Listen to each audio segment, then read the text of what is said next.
Hello to all my dear students, my name is Sumit Rana. बच्चों, आप सभी का हमारे एसआर बीएससी क्लासेस में बहुत बहुत स्वागत है। जैसा कि हम लोग यहाँ पर बीएससी थर्ड ईयर की क्लासेस लेकर के आए हैं आप सभी के बीच में, जिसमें 6 लेक्चर हमारे कंप्लीट हो गए हैं और आज का ये 7वां लेक्चर हम लोगों का है। और 7th लेक्चर में हम लोग यहाँ पर जो बीएससी थर्ड ईयर का पहला पेपर हमारा है, राइट, उस पहले पेपर की जो सेकेंड यूनिट है उसको लेकर के आए हैं, जिसका नाम है वेक्टर्स एंड पेस्ट। ठीक है, वेक्टर मतलब कि जितने भी वाहक होते हैं, वाहक कहने का मतलब हो गया कि कुछ ऐसी डिजीज होती हैं जिनको एक पर्सन से दूसरे पर्सन में ट्रांसमिट किया जा रहा है। वेक्टर मतलब वाहक। वाहक कहने का मतलब हो गया किसी पैथोजन को एक ऑर्गेनिज्म से दूसरे ऑर्गेनिज्म में ले जाने वाला। ठीक है, वाहक कहलाता है। और पेस्ट मतलब कीट। कुछ ऐसे कीट हैं जो हमारे दैनिक जीवन में इकोनॉमिकली फॉर्म में बहुत ज्यादा हार्मफुल प्रोड्यूस करते हैं या हार्म पहुंचाते हैं, तो उनको समझना है। इसमें सबसे पहला एक वाहक हमारा है, वेक्टर है, जिसका नाम है मॉस्किटो। ठीक है, ये इंसेक्ट भी है ना, ये कीट भी है। और हम मॉस्किटो की जब बात करेंगे तो मॉस्किटो में हम लोगों को यहां पर इसके क्लासिफिकेशन के बारे में समझना है, डिस्ट्रीब्यूशन के बारे में समझना है, राइट। क्लासिफिकेशन, डिस्ट्रीब्यूशन और इसका स्ट्रक्चर हम देखेंगे। इसके साथ साथ इसकी लाइफ साइकिल के ऊपर हम लोग प्रकाश डालेंगे, मतलब चर्चा करेंगे डिटेल में। डिजीज कौन सी इससे हो सकती है, इसका प्रिवेंशन क्या है और कंट्रोल कैसे हम कर सकते हैं, इसको हम बचाव कैसे करेंगे और इसको हम प्रिवेंट कैसे करेंगे, कंट्रोल कैसे करेंगे, राइट। Control and prevention. तो इस पूरे एक कंप्लीट लेक्चर में हम लोग मॉस्किटो की ए टू जेड बातों को डिस्कस कर लेंगे। जैसे प्रीवियस लेक्चर में हम लोग पुचरेरिया बैनक्रॉफ्ट टाई के बारे में डिस्कस किया था, उससे पहले जियार्डिया के बारे में डिस्कस किया था। पूरा कंप्लीट एक लेक्चर लेकर के आ रहे हैं, जैसे आपको कहीं दूसरी जगह जाना ना पड़े, सर्च ना करना पड़े कि इसकी लाइफ साइकिल कहां मिलेगी, इसका डिस्ट्रीब्यूशन या इसका क्लासिफिकेशन हम सर ने पढ़ा दिया, हैबिटेट पढ़ा दिया, प्रिवेंट कैसे करेंगे, डिजीज जो हो रही वो कैसे पता चलेगी। तो एक कंप्लीट लेक्चर में, इस कंप्लीट लेक्चर में आपको मॉस्किटो का ए टू जेड फॉर्म मिलने वाला है। तो अगर अभी तक आप लोगों ने हमारे चैनल एसआर बीएससी क्लासेस को सब्सक्राइब नहीं किया है तो फटाफट सब्सक्राइब करके बेल आइकन दबा लीजिए, जिससे मैं जो भी वीडियो लेक्चर यहां पर अपलोड करूंगा वो आप तक सबसे पहले पहुंचेगी बच्चों। और एक मैं रिक्वेस्ट करूंगा आप सभी से कि इस वीडियो को ज्यादा से ज्यादा शेयर कीजिए, ज्यादा से ज्यादा शेयर कीजिए, जिससे आपका तो फायदा हो ही रहा है और जो आपके मित्र हैं, दोस्त हैं, या आपकी वजह से उन बच्चों का अगर फायदा हो जाए जिनके पास में पैसा नहीं है कहीं इंडिविजुअल कोचिंग करने के लिए, लेकिन वो फिर भी पढ़ना चाहते हैं, मेहनत करना चाहते हैं, लाइफ में कुछ नया गेन करना चाहते हैं, तो उन सभी के लिए आपका ये भाई सुमित राणा यहां पर खड़ा है। तो शेयर कर दीजिए। और इस नोट्स को पाने के लिए आप लोग हमारा टेलीग्राम ग्रुप ज्वाइन कर लीजिए, एसआरबीएससी क्लासेस के नाम से है। डिस्क्रिप्शन में टेलीग्राम का लिंक दिया हुआ है। नहीं आप वहां से जुड़ पा रहे हैं तो आप टेलीग्राम पे सर्च कीजिए एसआरबीएससी क्लासेस, हमारा चैनल आ जाएगा, आप ज्वाइन कर सकते हैं पीडीएफ फाइल के लिए। तो चलिए बच्चों, स्टार्ट करते हैं आज का हमारा लेक्चर, जो कि बहुत इंपॉर्टेंट होने वाला है मॉस्किटो के ऊपर। तो सबसे पहले 2 नंबर की हम बात करेंगे। यहां पर 2 नंबरी मतलब वो नहीं 2 नंबर आप जो समझ रहे हैं, 2 नंबर कहने का मतलब एग्जाम में जो 2 नंबर में क्वेश्चन आपका पूछा जाएगा उसकी बात करेंगे, क्लासिफिकेशन की। तो classification and systematic position of mosquito क्या है, तो सबसे पहले आपको याद रखना है कि जो किंगडम है वो इसका क्या है, एनिमेलिया, दैट मींस एनिमल के अंतर्गत इसको इंक्लूड किया गया है। एनिमेलिया किंगडम में किस फाइलम में इंक्लूड किया गया है, तो आर्थ्रोपोडा में रखा गया है, क्योंकि ये इंसेक्ट की श्रेणी में आता है। क्लासेस, क्लास इसकी क्या हो जाएगी, इंसेक्टा हो जाएगी। ऑर्डर इसका क्या हो जाएगा, डिप्टेरा हो जाएगा। फैमिली, फैमिली जो इसकी हो जाएगी वो हो जाएगी क्यूलिसिडी, क्यूलिसिडी। और जीनस की हम बात करें तो जीनस में हम यहां पर डिफरेंट टाइप ऑफ मॉस्किटो के द्वारा होने वाली डिफरेंट टाइप ऑफ डिजीज, ठीक है, उनकी जीनस के बारे में पढ़ेंगे। दैट मींस यहां पर एनोफिलीज जो मॉस्किटो है इसके बारे में पढ़ना है, एडीज मॉस्किटो के बारे में देखना है और क्यूलेक्स मॉस्किटो के बारे में देखना है। सबके बारे में अलग अलग नहीं देखेंगे, इनसे कौन सा रोग उत्पन्न हो सकता है, क्या पहचान है, वो समझेंगे सिर्फ। ठीक है, चलिए हम बात करते हैं इसके डिस्ट्रीब्यूशन की, वितरण की, कि ये डिस्ट्रीब्यूटेड कहां कहां पर है। तो देखिए पहला पॉइंट यहां पर लिखा हुआ है, मॉस्किटो एक यूनिवर्सल नॉक्टर्नल इंसेक्ट होता है। मॉस्किटो एक यूनिवर्सल नॉक्टर्नल मतलब सर्वव्यापी, नॉक्टर्नल कहने का मतलब होता है कि रात्रिचर इंसेक्ट होता है, जो मेनली मोस्ट या मॉइस्ट एरियाज तथा रुके हुए जल के पास में पाया जाता है। मॉइस्ट एरिया कहने मतलब नम वाली जगहों पर नम वाली जगहों पर और रुके हुए जहां पर ठहरा हुआ जल पाया जाता है वहां पर यह अधिक रूप से पाया जाता है। इसकी मैक्सिमम पॉपुलेशन ट्रॉपिकल व सब ट्रॉपिकल रीजन्स में पाई जाती हैं। ठीक है, इसकी जो मैक्सिमम पॉपुलेशन है वो आपको ट्रॉपिकल रीजन्स में देखने को मिलेगी और सब ट्रॉपिकल रीजन में देखने को मिलती है। नेक्स्ट पॉइंट देखिए, लिखा हुआ है मॉस्किटो की अत्यधिक सामान्य रूप से पाई जाने वाली, मॉस्किटो की अत्यधिक सामान्य रूप से पाई जाने वाली स्पीसीज में कौन कौन सी स्पीसीज है? क्यूलेक्स है, एडीज है और एनोफिलीज है। ये तीन मॉस्किटो की ऐसी जीनस है जो आपकी पाई जाती है। मैं हंस रहा हूं, उसके पीछे रीजन कुछ और है, आप लोग डिस्ट्रैक्ट ना होइए, आप लोग ध्यान दीजिए पढ़ाई पर। हंसने का मेन कारण ये है कि हमारे पर्स से हमारी मिसेस पैसा निकाल रही, तो वो देख के हमें हंसी आ रही है। चलो आप लोग इधर ध्यान दो। तो स्पीसीज में क्यूलेक्स हो गया, एडीज हो गया और एनोफिलीज मॉस्किटो हो गया। इन तीन मॉस्किटो के द्वारा डेंजरस डिजीज को स्प्रेड किया जाता है, ठीक है, को रखा गया है। बराबर। नेक्स्ट पॉइंट देखिए, लिखा हुआ है मोस्टली डिफरेंट टाइप के मॉस्किटोज में, मोस्टली डिफरेंट टाइप के मॉस्किटोज में, जो और भी डिफरेंट टाइप के मॉस्किटो हैं उनमें लाइफ साइकिल की स्टेज सिमिलर होती है। अधिकतर जो मॉस्किटो हैं उनकी जो लाइफ साइकिल है वो सिमिलर होती है, लेकिन इनकी जो मार्फोलॉजिकल स्ट्रक्चर और बिहेवियर होता है उनमें थोड़ा सा डिफरेंस होता है। आप अगर इनका मार्फोलॉजिकल स्ट्रक्चर देखेंगे, बाहर से आकार की इनकी देखेंगे तो थोड़ा सा डिफरेंट होगा, कुछ बड़ा हो सकता है, कुछ छोटा हो सकता है, कलर में चेंजेस हो सकता है, स्पॉट पाए जा सकते हैं, लाइन पाई जा सकती है। तो उसके आधार पर इनका मॉर्फोलॉजिकल स्ट्रक्चर और बिहेवियर इनका अलग होता है। कुछ ऐसे मच्छर होते हैं मॉस्किटो तो रात में ही काटेंगे, कुछ ऐसे होते हैं जो 4-5 बजे के आसपास काटते हैं, कुछ ऐसे होते हैं दिन में काटते हैं, है ना। चलो नेक्स्ट पॉइंट देखिए, लिखा हुआ है सामान्यतः मॉस्किटो की मोस्ट ऑफ स्पीसीज पूरे वर्ष ही ब्रीडिंग करती है। नॉर्मली फॉर्म में अगर देखा जाए, जो एक मॉस्किटो है वो पूरे साल ब्रीडिंग करता रहता है, पूरे साल अंडे देती है फीमेल, ठीक है। तथा एक फीमेल मॉस्किटो अपनी लाइफ स्पैन में, अपने जीवन काल में लगभग 4 से 5 बार एग लेइंग करती है। 4 to 5 टाइम्स क्या करती है? एग लेइंग करती है, अंडा रोपण करती है, अंडे को देती है, ठीक है। फीमेल मॉस्किटो अपने एग को न्यूट्रिशन प्रोवाइड करने के लिए अपने सकिंग व निडल लाइक माउथ पार्ट्स की सहायता से ह्यूमन व अदर एनिमल्स का ब्लड सक करती है, ठीक है। तो मॉस्किटो जो है ये किस तरीके से अब आपको पता है कि कैसा होता है मॉस्किटो जो होता है ये ब्लड को सक करने वाला ऑर्गेनिज्म है, ये इंसेक्ट है, ठीक है। और जो इसमें फीमेल है यही ब्लड को सक करती है, बाकी जो मेल होते हैं उनके पास में निडल नहीं पाई जाती, इसलिए वो फ्रूट को, दैट मीन्स फ्रूगीफोरस होते हैं, वो फ्रूट के रस को सक करते हैं, ठीक है। तो क्या बताया, सकिंग व निडल लाइक माउथ पार्ट्स की सहायता से ह्यूमन व अन्य एनिमल्स के ब्लड को सक करती है, ठीक है। मेल मॉस्किटो में इस प्रकार के माउथ पार्ट्स एब्सेंट होने के कारण यह ब्लड सक करने में सक्षम नहीं होता है, ठीक है। तथा यह फ्लावर से नेक्टर तथा पॉलन ग्रेन से अपने न्यूट्रिशन को ऑब्टेन करते हैं। फ्लावर से नेक्टर को ऑब्टेन करेगा या फ्रूट से अपने रस को प्राप्त करेगा, पॉलन ग्रेन से ऑब्टेन करेगा न्यूट्रिशन को, वहां से ये अपना जीवन व्यतीत करता है और सिर्फ जिंदा रहता है कि किसी फीमेल मॉस्किटो से ये मीटिंग कर पाए तब तक। अब हम इसके स्ट्रक्चर की बात करें, संरचना की बात करें, तो देखिए यहां पर पहला पॉइंट लिखा हुआ है मॉस्किटो की बॉडी स्मॉल, कैसी होती है? स्मॉल होती है, स्मूथ होती है, थिन होती है। देखे होंगे यार आसपास कान के पास में आके चिल्लाने लगता, अरे भाई मैं आ रहा हूं तुमको काटने, है ना। तो इसकी जो बॉडी होती है वो कैसी होती है? स्मॉल होती है, स्मूथ होती है और थिन तथा स्केल से कवर्ड रहती है। इसके ऊपर स्केल जो होते हैं कवरिंग का काम करते हैं। बॉडी की लंबाई लगभग 3 से 4 मिलीमीटर होती है एवं एनोफिलीज मॉस्किटो के विंग्स पर, याद रखना ये इंपॉर्टेंट पॉइंट है, जो एनोफिलीज मॉस्किटो होता है उसके विंग्स पर ब्लैक कलर के स्पॉट पाए जाते हैं। कौन से कलर के? ब्लैक कलर के स्पॉट पाए जाते हैं। और वहीं एडीज मॉस्किटो की बात करें तो इसकी बॉडी पर व्हाइट कलर की लाइंस पाई जाती हैं। इसका जो एब्डोमिनल रीजन होगा उसके बॉडी पर व्हाइट कलर की लाइन पाई जाएगी। और वहीं पर एनोफिलीज की बात करें तो उसके विंग्स पर ब्लैक कलर के स्पॉट मिलेंगे। तो इससे आप मॉर्फोलॉजिकली डिवाइड कर सकते हैं कि अगर किसी मॉस्किटो के विंग्स पर आप देख रहे हैं कि ब्लैक कलर के स्पॉट पाए जा रहे हैं तो डेफिनेटली वो एनोफिलीज मॉस्किटो है, फीमेल मॉस्किटो या मेल मॉस्किटो होगा।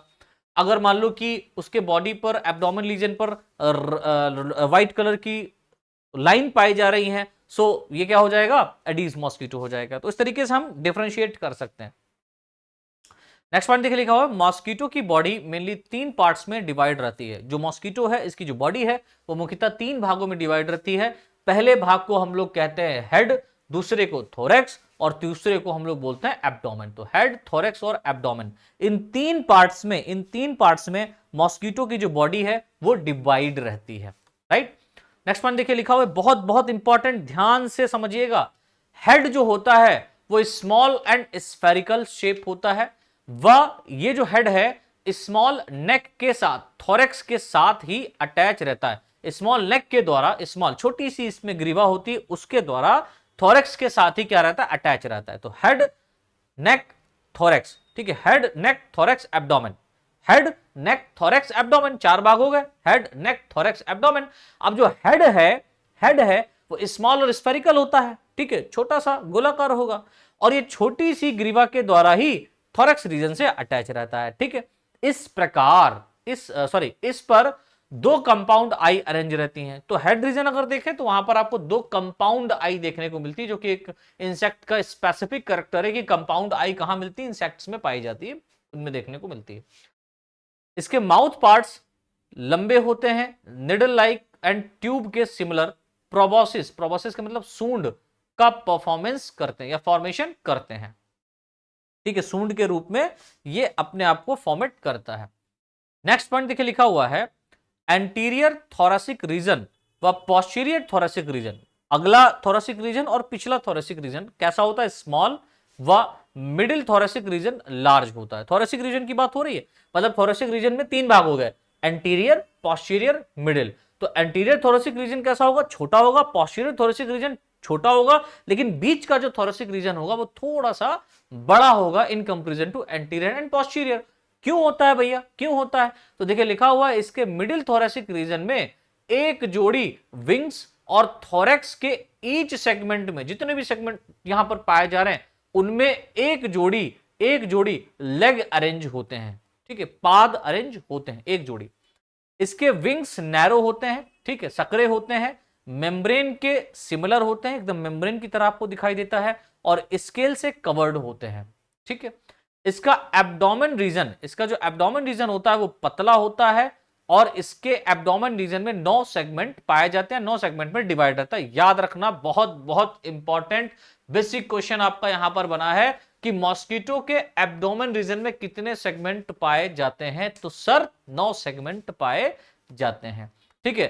एवं खास बात क्या है, इसके 8वें एब्डोमेन सेगमेंट में एनस होता है, और 9वें जो एब्डोमेन सेगमेंट होता है ना, 9वां जो एब्डोमेन सेगमेंट होता है उसमें जेनाइटल पोर पाया जाता है, ठीक है। तो मैंने क्या बताया, 9 सेगमेंट्स पाए जाते हैं, 9 एब्डोमेन सेगमेंट पाए जाते हैं, जिसमें 7 जो एब्डोमेन सेगमेंट होते हैं उसमें इंटेस्टाइन, स्टमक वगैरह वगैरह सब होगा, और 8वें एब्डोमेन सेगमेंट में एनस का ओपनिंग होगा, और 9th जो लास्ट एब्डोमेन सेगमेंट है वहां पर जेनाइटल पोर पाया जाता है। जैसे आप देखेंगे कि वहां पर क्या होगा, जेनाइटल पोर पाया जाएगा, सो क्या होगा, रिप्रोडक्शन के लिए कैपेबल होगा।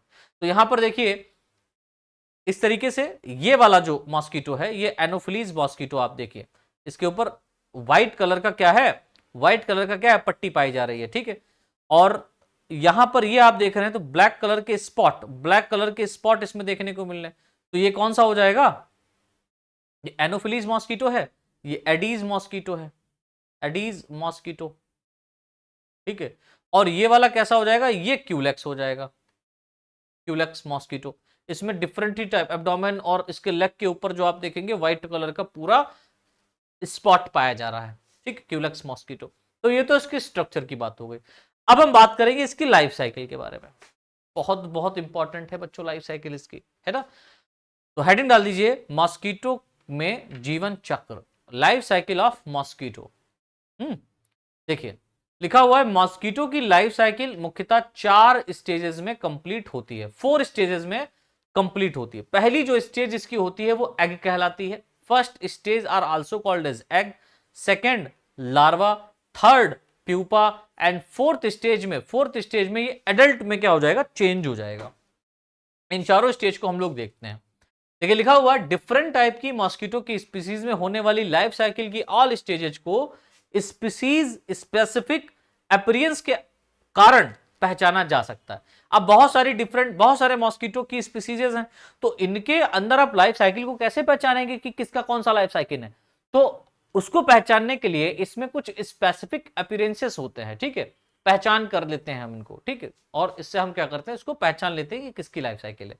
अब देखिए जो फर्स्ट स्टेज यहां पर एग की है वो क्या है, समझें। देखिए लिखा हुआ है कुछ फीमेल मॉस्किटो अपने एग को एक समय में एक अंडे को देती हैं, ठीक है, अपने एग को एक समय में एक अंडे को देती हैं। या तो कुछ फीमेल मॉस्किटो एक समय में अपने एग को रैफ्ट्स या राफ्ट समूह या बेड़ा में वाटर सरफेस पर देती हैं। या तो कुछ ऐसी मॉस्किटो स्पीसीज हैं जो केवल एक समय में एक अंडे को दे रही हैं, या कुछ ऐसे मॉस्किटो की स्पीसीज हैं जो एक बार में करीबन 200 से लेकर के 300 तक अंडे दे सकती हैं, एक झुंड में, एक बेड़े में, एक समूह में, ठीक है। तो देखिए यहां पर मैंने पॉइंट वाइज लिखा हुआ है कि फीमेल क्यूलेक्स जब आप देखें तो फीमेल क्यूलेक्स जो मॉस्किटो है इसमें एग रैफेट के रूप में या राफ्ट्स के रूप में ऐड रहते हैं, ठीक है, तथा एक राफ्ट में करीबन 200 एग अटैच रहते हैं। एक राफ्ट में कितने 200 अंडे पाए जाते हैं। वहीं अगर हम लोग फीमेल एनोफिलीज या एडीज मॉस्किटो की बात करें तो इनमें देखेंगे कि आपकी एक समय में केवल एक ही एग को प्रोड्यूस करती हैं, कौन, एनोफिलीज और एडीज मॉस्किटो। अच्छा, क्यूलेक्स मॉस्किटो का कुछ खास बात है, क्यूलेक्स व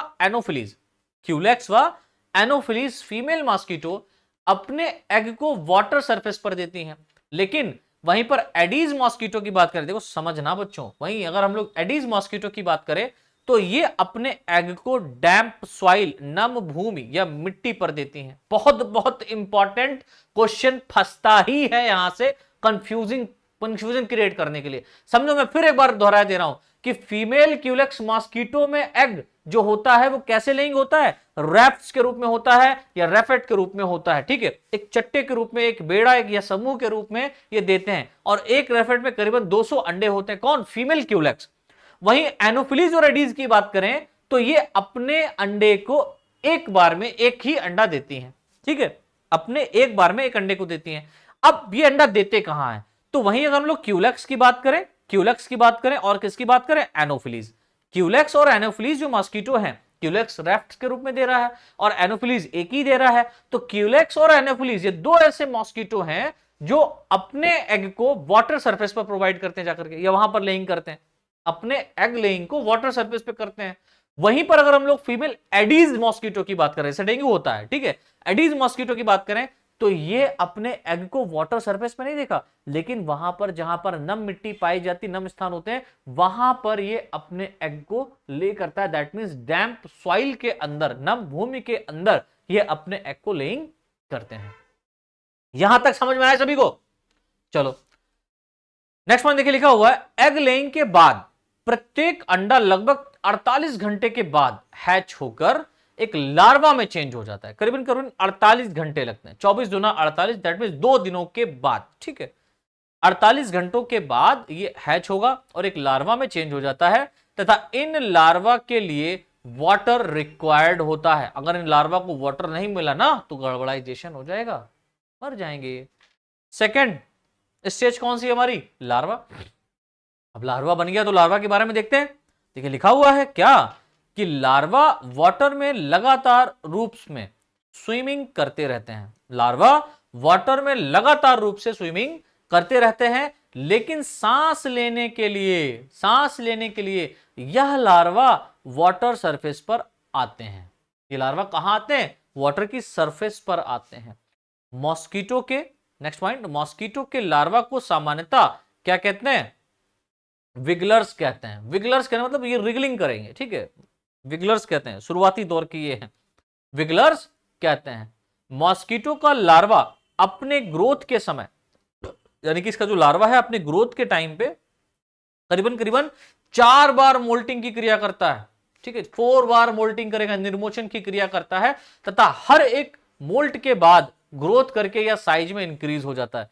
हर एक मोल्टिंग के बाद में ये ग्रोथ करेगा और ग्रोथ करके ये साइज में क्या होता है, बढ़ जाता है, इंक्रीज हो जाता है, ठीक है। चलो नेक्स्ट पॉइंट देखिए, लिखा हुआ है अधिकतर लार्वा में, जितने भी लार्वा हैं मॉस्किटो के, उसमें अधिकतर लार्वा में ब्रीथिंग के लिए साइफोन ट्यूब पाई जाती है। याद रखिएगा, ब्रीथिंग के लिए कौन सी ट्यूब पाई जा रही है? साइफोन ट्यूब पाई जाती है। लेकिन लेकिन लेकिन लेकिन खास बात, एनोफिलीज मॉस्किटो के लार्वा के अंदर साइफोन ट्यूब नहीं पाई जाती है। तो ये ब्रीथिंग कैसे करेगा? तो ये कैसे करेगा? ये ऐसे करेगा कि वाटर सरफेस पर ऑक्सीजन के लिए पैरेलल फॉर्म में स्विमिंग करता रहता है।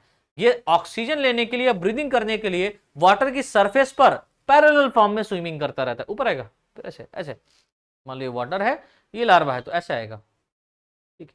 ऊपर आके ऑक्सीजन ले लेगा, फिर अंदर, ऊपर आके ऑक्सीजन अंदर, ऊपर आके ऑक्सीजन अंदर, ठीक है। नेक्स्ट पॉइंट देखिए, लिखा हुआ है यह लार्वा अपने फूड के फॉर्म में, अब भोजन भी तो खाएगा ना लार्वा, तो फीडिंग स्टेज स्पेशली, यह लार्वा अपने फूड के फॉर्म में वाटर में पाए जाने वाले माइक्रो ऑर्गेनिज्म व ऑर्गेनिक मैटर को फीड करता है। जो और भी वहां पर माइक्रो ऑर्गेनिज्म पाए जा रहे हैं, ठीक है, उन माइक्रो ऑर्गेनिज्म को ये लार्वा खा लेता है, और जो ऑर्गेनिक मटेरियल वहां पर पहुंचा उसको भी ये फीड कर लेता है भोजन के रूप में। नेक्स्ट मान देखिए, लिखा हुआ है लार्वा के फोर्थ मोल्टिंग के बाद, जब इसका चौथा निर्मोचन होगा, उसके बाद यह ग्रोथ करके प्यूपा स्टेज में चेंज हो जाता है। किसमें चेंज होता है बच्चों? प्यूपा स्टेज में चेंज हो जाता है। और लार्वा से प्यूपा बनने में लगभग 5 दिन लगते हैं। जो लार्वा है और उससे जो प्यूपा बनेगा, लार्वा से प्यूपा बनने का जो टाइमिंग है उसमें करीबन करीबन 5 डेज लग जाते हैं, 5 दिन लग जाते हैं। अब थर्ड स्टेज की हम बात करें, थर्ड स्टेज कौन है? प्यूपा है ना। प्यूपा क्या कर रहा है? देखो भैया, यह मॉस्किटो की मेनली कैसी होती है? Resting and non feeding stage होती है। ये सिर्फ रेस्ट करेगा इस स्टेज में, और कुछ नहीं खाएगा पिएगा, सिर्फ पड़ा रहता है याद में, ठीक है। लेकिन प्यूपा कैसा होता है? मोबाइल होते हैं, ठीक है, मूवेबल होते हैं, तथा लाइट के चेंजेस में, अगर लाइट चेंज हो रहा है उसके चेंजेस में यह रिस्पॉन्ड करके अपनी टेल की सहायता से बॉटम की ओर, नीचे की ओर प्रोटेक्टिव एरियाज में मूव करते हैं, नीचे की ओर चले जाते हैं। प्यूपा स्टेज को टम्बलर स्टेज कहते हैं। विगलर स्टेज किसे कहते हैं? इसकी लार्वल स्टेज को। टम्बलर स्टेज किसे कहते हैं? इसकी प्यूपा स्टेज को। ये भी क्वेश्चन आता है। तो टम्बलर स्टेज क्या है? इसका प्यूपा भी कहा जाता है। नेक्स्ट वन देखिए, लिखा हुआ है इस स्टेज के बाद में यह प्यूपा एडल्ट मॉस्किटो में चेंज हो जाता है। अर्थात जिस प्रकार एक बटरफ्लाई, समझिएगा, बटरफ्लाई का आपने लाइफ साइकिल पढ़ा तो ठीक है, नहीं तो कोई दिक्कत नहीं, पढ़ा दूंगा मैं अगर आने वाले टाइम में, अगर आपके सिलेबस में होगा तो। लेकिन हकीकत में कंपेयर कर सकते हैं, जिस प्रकार एक बटरफ्लाई का डेवलपमेंट ककून स्टेज या कैटरपिलर में चेंज होता है, ठीक है, तथा मेटामॉर्फोसिस के बाद ये एडल्ट बटरफ्लाई में चेंज हो जाती है, इसी प्रकार मॉस्किटो का प्यूपा भी एडल्ट में चेंज हो जाता है। राइट, ये प्यूपा भी क्या होगा? एडल्ट में चेंज होता है। जब मॉस्किटो का डेवलपमेंट कंप्लीट हो जाता है तो प्यूपा के ऊपर पाई जाने वाली स्किन स्प्लिट कर जाती है या फट जाती है और एडल्ट मॉस्किटो बाहर आ जाता है। एक खास बात है, प्यूपा स्टेज में एडल्ट मॉस्किटो तक लगभग 2 से 3 दिन का समय लगता है। प्यूपा से एडल्ट बनने में करीबन 2 से 3 दिन लग जाते हैं। अब जो फोर्थ स्टेज यहां पर है वो है इसकी एडल्ट, है ना, एडल्ट स्टेज। इसके बारे में भी समझ लो। तो देखो लिखा हुआ है जैसे ही प्यूपा से एडल्ट मॉस्किटो डेवलप होता है, वह कुछ समय के लिए वाटर सरफेस पर रेस्ट करके अपनी बॉडी को ड्राई करता है, ठीक है, अपनी बॉडी को सुखाएगा। अब ऐसा नहीं कि तुरंत निकला और भागने लगा, ऐसा नहीं है। निकला प्यूपा से एडल्ट, वाटर सरफेस पर बैठा रहेगा। आपने देखा होगा बहुत सारे मॉस्किटो ऐसे होते हैं जब हैच करते हैं अचानक से, अब पॉपुलेशन जहां पर ज्यादा हो रही है तो आप जाएं वहां पर देखें, उनको उड़ाने का प्रयास करें तो कुछ मॉस्किटो बैठे ही रहते हैं, कुछ समय के लिए बैठे रहेंगे, तुरंत अगर निकलता तो उड़ नहीं पाता है।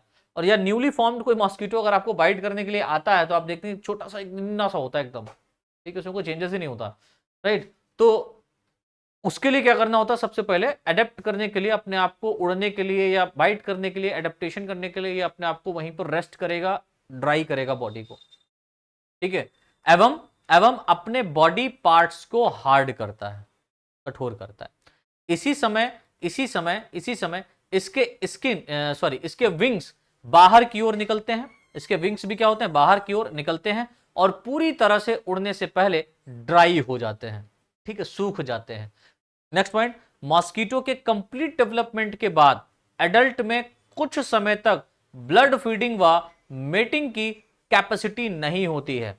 जैसे ही मॉस्किटो का डेवलपमेंट होगा, ठीक है, एडल्ट के अंदर कुछ समय तक क्या होता है, ब्लड फीडिंग करने की क्षमता नहीं पाई जाएगी और न्यूली फॉर्म मॉस्किटो को प्रोड्यूस या एग प्रोड्यूस करने की क्षमता नहीं होती है। ठीक है, यह कैपेसिटी कुछ दिनों के बाद ही डेवलप हो पाती है। राइट, तुरंत मॉस्किटो बाइट नहीं करता है, कुछ समय लग जाता है उसको बाइटिंग करने में। ये देखिए यहां पर एक लाइफ साइकिल बना हुआ है। एक एडल्ट फीमेल है, ये एक फीमेल मॉस्किटो है, ये कुछ भी हो सकता है, एडीज, क्यूलेक्स, एनोफिलिस, कोई भी हो सकता है। ये क्या कर रहा है कि female mosquito laying egg in container that hold water. एक कोई कंटेनर है जहां पर एक होल्ड वाटर है, ठहरा हुआ ठहराव पानी है, उसमें जाकर के ये अपने एग को क्या करता है, देती है। ठीक है, ये बहुत सारे एग इसने यहां पर दिए। एग देने के बाद में क्या होगा, 48 घंटों के बाद में, मैंने बताया ना 48 आवर्स के बाद में ये सारे एग हैच कर जाएंगे। ठीक है, eggs hatch within a few days and few month. Few days ही बात करेंगे, 2 दिन के आसपास। फ्यू डेज कुछ ऐसे होते हैं जो कुछ महीनों में भी जो है ना हैच होते हैं। राइट, तो फ्यू डेज टू मंथ, एक मंथ में, दूसरे दिन में, 2 दिन में, व्हेन कवर्ड विद वाटर। ठीक है, वाटर के अंदर ही ये हैच करते हैं और हैच करके किसमें चेंज हो जाता है, एक लार्वा में चेंज हो जाता है। और ये लार्वा जो होता है इसका फीडिंग स्टेज होता है, इसमें खूब खाएगा पिएगा, ऐश करेगा, मौज करेगा। और करने के बाद में ये क्या होगा, लार्वी लाइव्स, ये जो लार्वी यहां पर हैं ये लाइव होंगे in water, they develop into pupa, और ये प्यूपा में डेवलप होने के लिए तैयार हो जाएंगे विद इन 5 डेज, 5 दिनों के अंदर। 5 डेज तक ये खाएगा पिएगा, ऐश करेगा, खूब चौड़ियाएगा और उसके बाद में ये प्यूपा में चेंज हो जाएगा। 5 डेज के बाद प्यूपा में क्या हो गया, चेंज हो गया। अब ये जो प्यूपा है ये इसकी रेस्टिंग स्टेज होती है, नॉन फीडिंग स्टेज होती है, लेकिन ये लाइट को रिस्पॉन्स करता है ना, और दिक्कत होने पर तुरंत ये भाग जाता है। तो pupa live in water that develop into adult flying mosquitoes in 2 to 3 days. 2 से 3 दिन के बाद में ये प्यूपा हैच होगा और एक एडल्ट मॉस्किटो में चेंज हो जाता है। सो ये रही मॉस्किटो की लाइफ साइकिल, खत्म। अब लाइफ साइकिल के बाद में एक और क्वेश्चन प्रोड्यूस होता है कि मॉस्किटो से होने वाली डिजीज के बारे में समझाइए। तो मॉस्किटो बॉर्न डिजीज हेडिंग डाल दो और पहला पॉइंट इसमें देखो, बहुत बहुत इंपॉर्टेंट है। मॉस्किटो मुख्यतः कहां पाया जाता है, ट्रॉपिकल कंट्रीज में पाए जाने वाला एक नॉक्टर्नल इंसेक्ट होता है।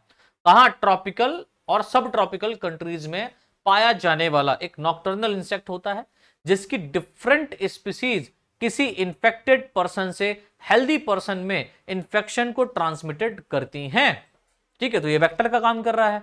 अतः मॉस्किटो स्पीसीज अनेक डिजीज की कैरियर होती हैं। सीधी बात है, मॉस्किटो जो होती हैं, मॉस्किटो की जो स्पीसीज होती हैं, ये बहुत सारी स्पीसीज की क्या होती है, कैरियर होती है, वाहक होती है।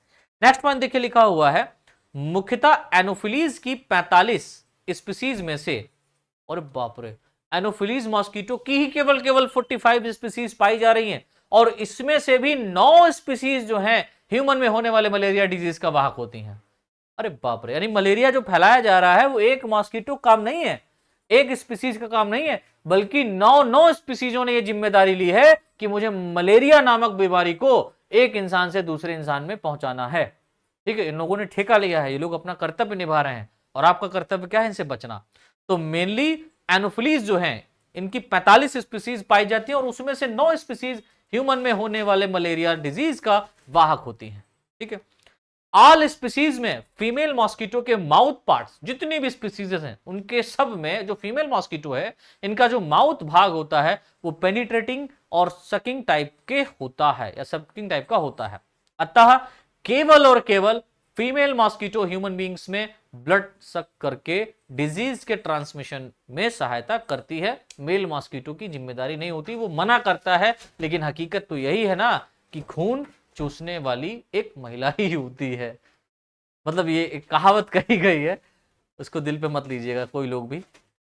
तो मॉस्किटो डिफरेंट टाइप की डिजीज को ट्रांसफर करते हैं। मॉस्किटो क्या करते हैं, नेक्स्ट पॉइंट लिखा, मॉस्किटो डिफरेंट टाइप की डिसीज को ट्रांसमिट करते हैं जो फॉलोइंग टाइप से होते हैं। जैसे कि एक मलेरिया हो गया, इसके बारे में मैं थोड़ा थोड़ा बता दे रहा हूँ किसके द्वारा होता है, क्या होता है। तो ह्यूमन में मलेरिया डिजीज प्लाज्मोडियम के द्वारा होती है। प्लाज्मोडियम की एक स्पीसीज है जिसका नाम है वाइवेक्स। ठीक है, और ये प्लाज्मोडियम क्या है, एक प्रोटोजोन है लल्ला, याद रखियो, ठीक है। तो ह्यूमन में मलेरिया डिजीज प्लाज्मोडियम की different species like that Plasmodium vivax एक प्रोटोजोन है, उसके द्वारा प्रोड्यूस होती है। मुख्यतः प्लाज्मोडियम वाइवेक्स मलेरिया के प्रोड्यूस करने वाली मलेरिया को प्रोड्यूस करने वाली मोस्ट कॉमन स्पीसीज में से एक है। ठीक है। Next point, female anopheles mosquito human में मलेरिया इंफेक्शन फैलाती है, यह वेक्टर का काम करती है। दूसरा है डेंगू, है ना, डेंगू फीवर तगड़ा आता है, डेंगू हो जाता है, प्लेटलेट्स डाउन होने लगती हैं और एक टाइम पे मृत्यु हो जाती है। तो वो कैसे हो रहा है उसको नहीं समझना है, किससे हो रहा है ये समझना है। तो देखिए लिखा हुआ है, यह ह्यूमन में होने वाला एक वायरल इंफेक्शन है। कैसा है? वायरल इंफेक्शन होता है डेंगू, ठीक है, होता है, जिसका इंफेक्शन फीमेल क्यूलेक्स, ये ठेका लिया है क्यूलेक्स साहब ने, ठीक है, और एडीज मॉस्किटो ने। ये दो ऐसे मॉस्किटो हैं जिनकी जिम्मेदारी है डेंगू को फैलाने की, ठीक है। ये फीमेल क्यूलेक्स और या फीमेल एडीज मॉस्किटो की सहायता से होता है। कुछ कंडीशन में यह डिजीज फीटल भी हो सकता है। अगर मान लो किसी प्रेग्नेंट लेडी को इन दो महाशयों ने काटा या बाइट किया, अगर ये इन्फेक्टेड है, ठीक है, तो उसके अंदर जो फीटस है, उसके अंदर जो बेबी का डेवलपमेंट हो रहा है, उसको भी क्या हो सकता है? डिजीज डेंगू का हो सकता है, तो फीटल है। नेक्स्ट है येलो फीवर। क्या है भैया? देखो, पीला वाला बुखार ऐसे कह सकते हैं ना। तो देखो ये भी एक वायरल इन्फेक्शन है।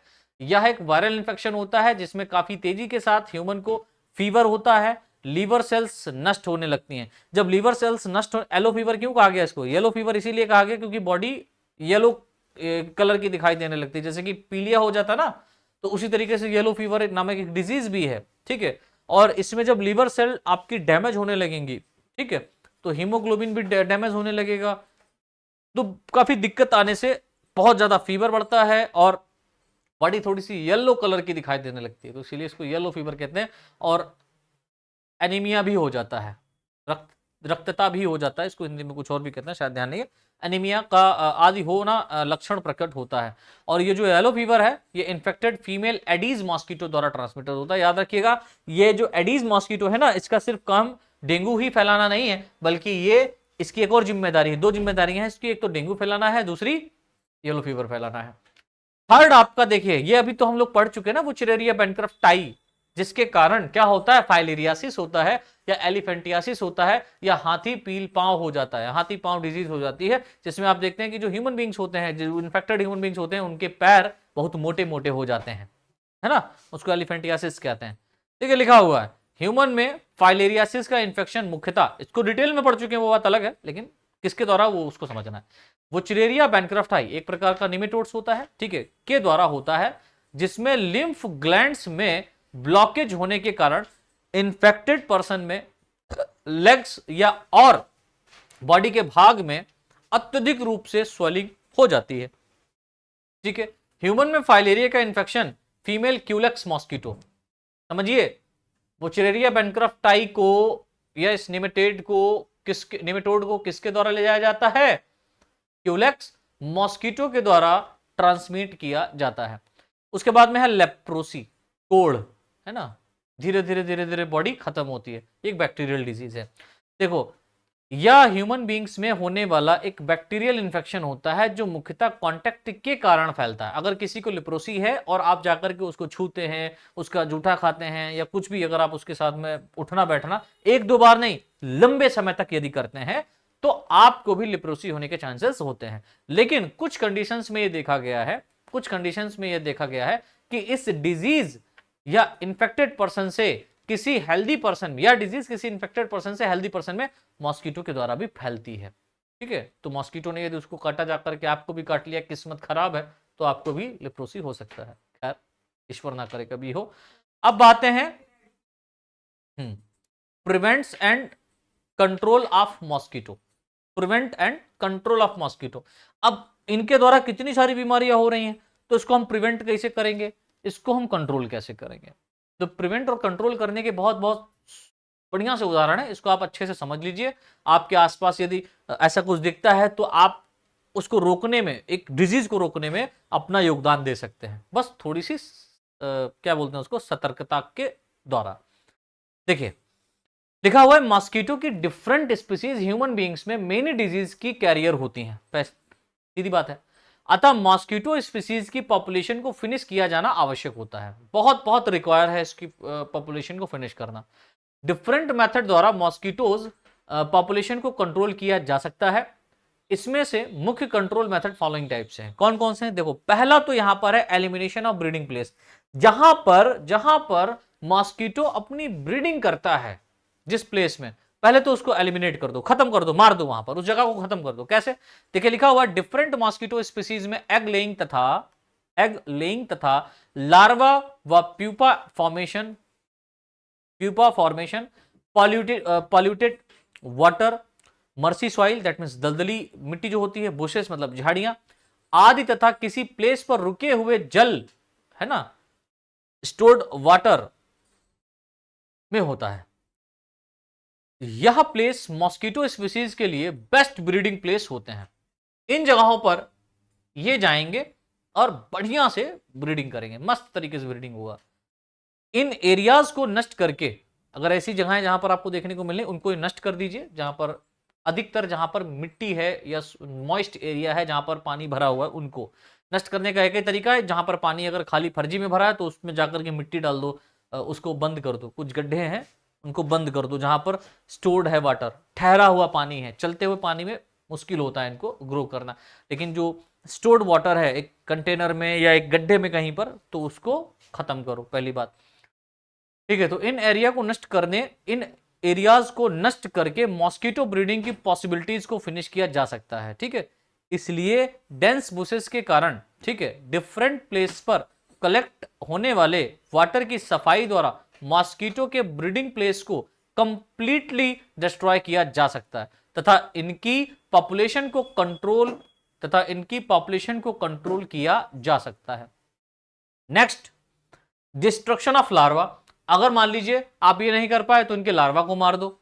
एक एक लार्वा को मारने आप पहुंचेंगे तो दिक्कत हो जाएगा। तरीका क्या है कि स्टैंडिंग वाटर सरफेस पर मॉस्किटो के लिए बेस्ट ब्रीडिंग प्लेस होता है, पहली बात। इस टाइप के वाटर सरफेस पर इनके एग पाए जाते हैं, बिल्कुल पाए जाएंगे, तथा इनके लार्वा भी वाटर सरफेस के साथ अटैच रहते हैं। ठीक है, जिसके कारण इन लार्वा को रेस्पिरेशन में सहायता मिलती है। राइट, जिसके कारण इन लार्वा को क्या है, रेस्पिरेशन में सहायता मिलती है। हम क्या करेंगे कि पॉल्यूटेड वाटर में मोस्ट कॉमनली एग लेइंग तथा लार्वा फॉर्मेशन होता है।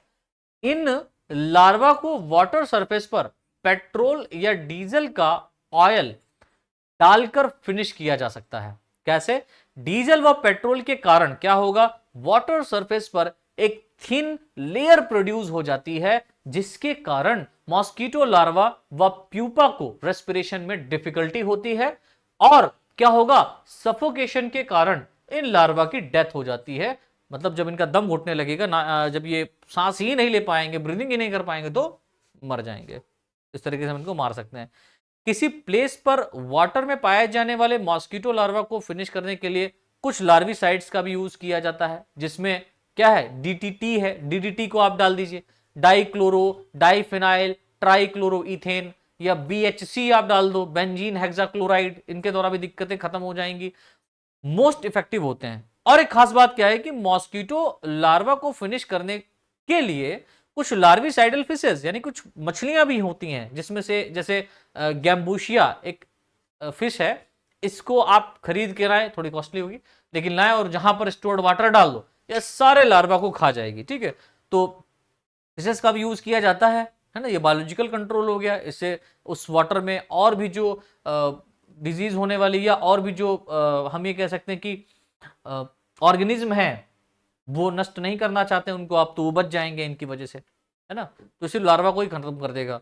आदि को लार्वा को नष्ट करने के लिए यूज किया जा सकता है। ठीक है, लास्ट हमारा यहां पर है, नहीं एक और उसके बाद में है, destruction of adult mosquito. Adult mosquito को हम डिस्ट्रॉय कर सकते हैं, मार सकते हैं। कैसे? एडल्ट मॉस्किटो को कंट्रोल व डिस्ट्रॉय किया जाना सर्वाधिक कठिन होता है। एडल्ट मॉस्किटो को डिस्ट्रॉय करने के लिए मुख्यतः फ्यूमिगेंट्स का यूज किया जाना चाहिए, जिनमें पाइरीथियम सल्फर अत्यधिक रूप से यूज किया जाता है। एडल्ट मॉस्किटो को डीडीटी का यूज करके भी कंट्रोल किया जा सकता है। अब सबसे बेस्ट जो तरीका है कि आप इन सबको कुछ नहीं कर पाए, और भी एक मस्त तरीका है कि आप अपने आप को कैसे बचाएं, तो protection from mosquito bite, mosquito के काटने से बचो। कैसे बचोगे कि क्या कर सकते हैं इसमें, मॉस्किटो बॉर्न डिजीज में सेफ रहने का most effective method mosquito bite से सेफ रहना होता है। ठीक है, मॉस्किटो बाइट से सेफ रहने के लिए एंटी मॉस्किटो व रिपेलेंट का यूज किया जाना चाहिए, जिससे मॉस्किटो भागता है, दूर भागता है। ठीक, एंटी मॉस्किटो, या आप चाहे मच्छरदानी का यूज कर लें। ठीक है, तो एंटी मॉस्किटो में आप मच्छरदानी यूज कर सकते हैं, रिपेलेंट में आप ऑयल्स लगा सकते हैं, मॉस्किटो के आते हैं डिफरेंट टाइप के, उनको बॉडी पे लगा सकते हैं। ठीक है, किया जाना चाहिए। तथा घरों को मॉस्किटो इंट्रीज से सेफ रखा जाना चाहिए। मतलब आपके घर में किसी एरिया से या किसी दरवाजे से मॉस्किटो आ रहे हैं, तो शाम के समय दरवाजा बंद कर दें, खिड़की बंद कर दें, है ना, तो उनको अंदर घुसने से रोकना एक बहुत बड़ा काम है हकीकत में देखा जाए। लेकिन अगर आप ये कर लेते हैं तो आप मॉस्किटो बाइट से बच सकते हैं। मॉस्किटो नहीं काटेगा तो आपको मलेरिया नहीं होगा, डेंगू नहीं होगा, फाइलेरियासिस नहीं होगा, येलो फीवर नहीं होगा, बहुत सी ऐसी डिजीज हैं, लेप्रोसी नहीं होगा, कुछ भी आपको हो नहीं सकता। लेकिन किस्मत खराब है तो कोई बचा नहीं सकता, बिना मॉस्किटो के भी हो जाएगा। फिलहाल तो मलेरिया डेंगू ये तो मॉस्किटो के ही कारण होता है। तो बच्चों, आई होप आप सभी को ये लेक्चर समझ में आया होगा। इस कंप्लीट लेक्चर में हम लोगों ने यहाँ पर मॉस्किटो के बारे में डिस्कस कर लिया है। ठीक है, अगर आपको ये समझ में आया है बच्चों, तो प्लीज हमारी इस मेहनत को और भी आगे तक भेजिए, अन्य बच्चों तक इस लेक्चर को पहुंचाइए, जिससे उनका भी भविष्य बन सके, वो भी अपने एग्जाम में बहुत अच्छे नंबर ला सकें। और जैसा कि आपके भाई का कहना ही था पहले सत्र में कि बहुत सारी वीडियोस, बहुत सारा काम हम अब यूट्यूब के ऊपर ही आप लोगों के बीच में फ्री ऑफ कॉस्ट करने वाले हैं। तो बहुत बहुत धन्यवाद आप सभी का अपना महत्वपूर्ण टाइम देने के लिए। आई होप इस लेक्चर के बाद आपको मॉस्किटो किसी और वीडियोस को पढ़ने के बाद में देखने को जरूरत नहीं है। ठीक है, तो बहुत बहुत धन्यवाद।